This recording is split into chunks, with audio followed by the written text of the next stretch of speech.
Thanks, Kamil. This is basically a big chunk of Dave Silver's PhD thesis that he did with Rich Sutton and me as supervisors. It appeared last year in Machine Learning Journal, so I encourage you to read the paper for all the gory details. I'll just give you a very brief high-level overview of what he did.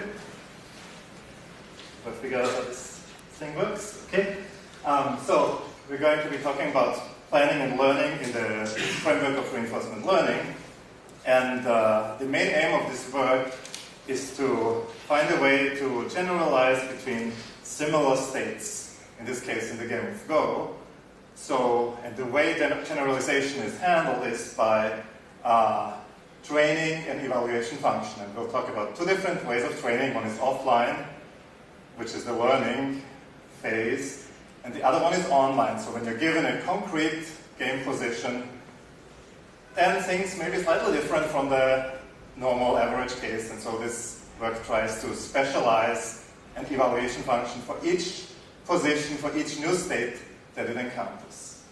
And the whole thing, the offline plus online together, is called the Dyna2 framework, which is an extension of Rich Sutton's earlier Dyna framework, which only does the offline part. And yeah, the application is a program called RLGo, for Reinforcement Learning Go, that can play the game of Go pretty well, considering that there's almost no game-specific knowledge in this program, as we will see. So just a very brief overview of temporal difference learning. So this is a method developed by Sutton and many others that tries to learn an evaluation by using this method of temporal differences. So basically, you compare two states, you're learning an evaluation function on the fly, and you have reward signals, and if there is a mismatch between what you think your evaluation is before and after, then you basically use the learning method to try to smooth those differences away. There's been many and famous applications of these techniques in games already. Probably still the most famous one is backgammon work by Jerry Tesoro in the 90s. And there have been applications to learning a good evaluation function in checkers by Jonathan Schaeffer and his students. And more recently also in chess by Joel Van Ness and others. So one important thing about temporal difference learning is it's completely offline. So you learn your evaluation function, you use the biggest computer you have, you take months or weeks, you play millions of self-play games if you have the resources to do that, and you come up with the best evaluation function that that thing can figure out. So if we want to criticize that, we can say this learns general knowledge, right? Averages. It learns things that work well on average, but it does not specialize to the concrete problem that you're given right now. Right? You may have a game position where what you learned in those millions of games just does not apply, or you have an exception to deal with. And so the work here is about how can we approach that and learn something that's online while we're playing that works better than just the general learning. Okay, I've said most of the things on this slide already. So TD learning, as we've seen, is that offline estimate, but now we're going to introduce TD search, temporal difference search, which is an online method to adapt your knowledge.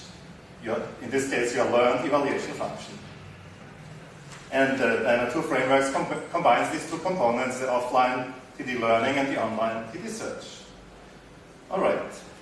So I just have one slide about the application area, which is the game of Go. It's probably many of you are familiar with it. It's an ancient Asian game. The rules, I could explain them in 5 minutes if I had 5 minutes. The rules are quite simple, but then playing the game well can take a lifetime. And that's indicated by the fact that we have hundreds of professional players that basically study Go all their life, and there's still better ones and weaker ones. And many people consider this as one of the grand challenge problems in AI, whatever that means. So computer Go, we've been working on programs for decades, and the big big bottleneck compared to other games like chess or checkers is that no one managed really to develop a good evaluation function that maps a state in the game to some number.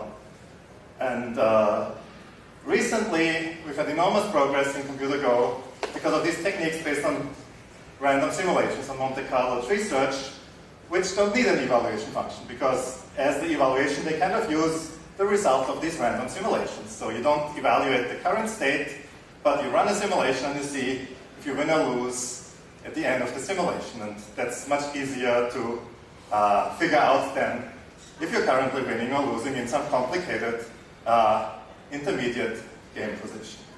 So these techniques, we've had a program, our own program, Fuego, I'm proud to say, was the first program to be the top human professional player on a 9x9 board. That was in 2009. And the strongest programs right now can give even strong amateur players, not the professionals, but strong amateur players, a run for their money on the full 19x19 board. So there's been enormous progress in the last 5-6 years by these Monte Carlo methods. So now, yeah, here's the slide that I took out, got the long version. One thing that, if you know Monte Carlo methods, is there's no generalization in them in the basic framework, right? You learn things by doing statistics over simulations starting in the current state. So this is kind of Monte Carlo tree search is the other extreme. Temporal-difference learning is only about generalization. Monte Carlo tree search is only about the current state. So let's try to find something in between that combines these two extremes. So, but before I do that, I want to show you the offline approach. So temporal-difference learning in this particular project, in this particular Go program, we chose a very simple and fast approach. So the only knowledge this program uses are small local shape features. So if you look at, for example, here you see a 3x3 square, a subset of the board, and a feature is the exact state of this little square on the board, like which of these 9 squares are black, white, or empty. So we have little patterns, size 1x1, so just a single stone or empty, 2x2, and 3x3. And for all of them, we have both a location dependent, so let's say a 3x3 square in the bottom right corner, or a 3x3 square in the center of the board. And we also have the location independent feature, just a 3x3 pattern with a given configuration of stones, no matter where on the board. So these are our features. If you compute it for the 9x9 Go board, it's about 1 million of them. Most of them location dependent, of course. A good thing for fast learning or for learning is that even though we have 1 million features, in any particular game position, they're very sparse, right? If you look at all the 3x3 patterns on one particular location, any given game position matches exactly one of them. Out of 3 to the 9 possible patterns, only one of them is true and all the other ones are false because there's a mismatch with the stones somewhere. So we have a big feature space, but it's sparse, so that's good for learning. We don't have to update. So there's methods, learning methods that take advantage that we don't have to update too much. The evaluation function is extremely simple. Each feature is either present or not present, so that's 0 or 1. And then we learn a weight for how important that feature is for winning or losing the overall game. And so that the weights can be either positive if the feature is correlated with doing well, or the weight can be negative if the feature loses more often than it wins, if it's part of a game position. So hopefully you trust me that this is about as simple as it gets for evaluation function. There's really no game-specific knowledge in it other than these tiny little shapes. But we're not telling the system how good or bad they are. We use reinforcement learning, TD learning, to learn those weights. Here is a summary of the results for 9x9 Go. So you see on the horizontal axis the number of training games. So this is the offline training, remember? And on the vertical axis, the ELO rating. That's a rating system that comes from chess, which basically higher is better. And the difference of 200 ELO corresponds to roughly 80% chance of winning for the stronger player. And so you see, if you train these things for 100,000 training games offline, you reach with 3x3 patterns about 1200 elo. What does that mean? Well, if you have an almost random player that just does not fill its own eyes, which is very stupid, its strength is about 250.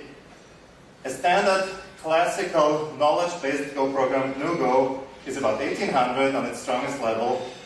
And the current Monte Carlo programs that we have today, their strength is over 3000 elo. So that's the reference frame you can keep in mind. So 1200 for something, a very simple evaluation function learned offline, I think it's okay. So now let's talk about the TD search. So this is the online learning version of the program. So we apply TD learning, but online only to the current position. So we run simulations to learn how good or bad, how important the different features are for winning or losing from the current position. So we're using Monte Carlo simulations, and we use the TD learning mechanism, but not to learn about Go in general, but only about the current position. One important feature to distinguish this from Monte Carlo tree search is there's no search tree in this. We just run simulations, use those simulations to apply those delta updates to our weights of our features, and we repeat that, obviously not for hundreds of thousands of games, but for some reasonable amount of time, because we want to do this for every single position we have to be encountering in our game. This is a summary of the results. So you see the happy graph. Obviously this thing is much stronger. One thing, if you compare with before, even with 1x1 patterns, which were completely useless before, now they beat the strongest 3x3 pattern that were learned offline. So it figures out how important it is to have particular black or white or empty on particular locations on the board in the current position. And the other versions with 2x2 and 3x3 patterns, they reach about 1700 elo with 10,000 simulations per move. So they're getting close to the range of this strong classical Go program. And again, this is a program that only knows about tiny little squares on the board, so it has no knowledge, whereas GNU-Go has huge amounts of hand-coded knowledge. Okay.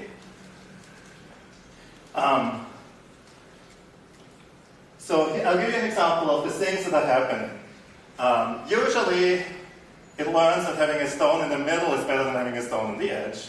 So that's the offline learning. So that's the first picture. But in the second picture, you can see if black plays in the middle, which the offline evaluation function would suggest, then for the Go players, the whole black group can be killed and captured. Whereas in this case, the only winning move for black is to play that corner 1-1 point that's labeled B.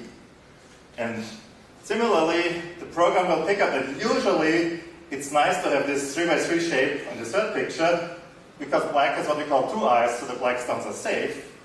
However, in the last picture, that would be a bad move, because it turns out that black group already has two eyes, and whether you have 2 eyes or 3 eyes doesn't matter. So in this case, that would be a wasted move, and the only winning move is back to move A. So the online system is able to correct the offline evaluation function, because by experience from simulations, it figures out that the other move works better, and therefore the other pattern values are increased for this particular game. Okay. Temporality. It turns out it's important to use the evaluation function you learned for right now. This graph shows if you use an old evaluation that you learned 2, 4, 6 moves ago, the results very quickly decay, and you end up after 6 moves, 8 moves, you end up with an evaluation function that's no better than the offline evaluation function. The Dyna 2 algorithm combines online and offline learning, these two things we've talked about. It uses a simulation policy as follows. For the first 6 moves, so as you've seen with temporality, that's a reasonable threshold, it uses the function that it's just learning, whereas after the 6th move, it switches to a simple hand-coded policy taken from a normal game. It's very simple. It also just uses 3x3 patterns. There's nothing fancy about it. Here are the results, this time expressed not in elo, but in terms of winning percentage against that reference GNU-Go program. And you see with 10,000 simulations, it reaches about 70% wins. So this is still a program that only knows about 10 little squares, but it can beat one of the strongest classical Go programs. All right. Now let's try to combine this idea of learning an evaluation function with some search. The short answer is with alpha beta it works very well. With Monte Carlo tree search it fails. These are the happy lines for the combination with alpha beta search. Deeper search, higher lines, deeper search plays stronger. And so this reaches almost 80% wins against Google with a 6-ply alpha beta search. Here's the rating summary. So you see the strongest version of this is clearly stronger, more than 300 rating points stronger than Nugo on a 9x9 Go board. If you try to combine it with Monte Carlo tree search, it fails. The main reason again is this temporality. Monte Carlo tree search searches very deeply. And if you try to use this learned evaluation function 10, 20, 25 ply later, as you've seen in the previous graph, it's useless. To summarize, Dyna 2 combines online and offline learning. It's an example, a rare example of a fast, high-performance temporal difference learning method. Strong results with very minimal domain knowledge. Future work for you, apply to other kinds of planning. Thank you.